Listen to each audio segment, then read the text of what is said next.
O'zbekistonda botoks umuman yo'q. Botoks nima u? Lecheniya turimi yoki dori vositasimi? Lab ishirish tushunishadi. Botoks deganda yuz ishirish tushunishadi. O'sha botoks haqida ma'lumot bersangiz. Eng ko'p beriladigan savol bizani ayollar, erkaklar yuzga qilinadigan hamma inyeksiyani botoks deb qabul qilishadi.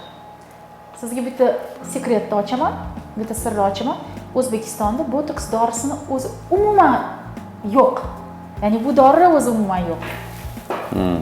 Bu haqida bilarmidingiz? Botoks doriligini bilardim, lekin ko'pchilik O'zbekistonda yo'qligini bilarmidingiz? yo'q, uni bilmasdim. Mana. Bizda nima deyshadi? Voy botoks qilyapti. Nima bo'lsa botoks qilyapti deyshadi.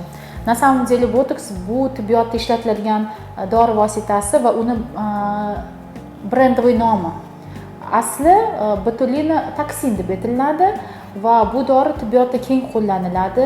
Juda ham ko'p kasalliklarga, ayniqsa nevrologik kasalliklarda, hattoki chaqaloqlarga ham ishlatiladi. Kosmetologiya sohasida ham botoks keng qo'llaniladi. Ajinlarni yo'qotish uchun ishlatiladigan eng asosiy dori vositalaridan bu aynan botulina toksin hisoblanadi.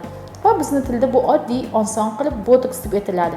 Nimaga aynan botoks deb aytiladi deb savol beradigan bo'lsangiz, amerikanskiy kompaniya, amerikanskiy uchuvchilar shu dorini o'ylab topishgandan keyin uni sotuvga chiqarishganda qisqa, aniq botoks nomi bilan sotuvga qo'yilgan va bu eng taniqli, eng ommalashgan dori vositasi bo'lgani uchun xalq tilida shu botoks degan nom olib ketgan.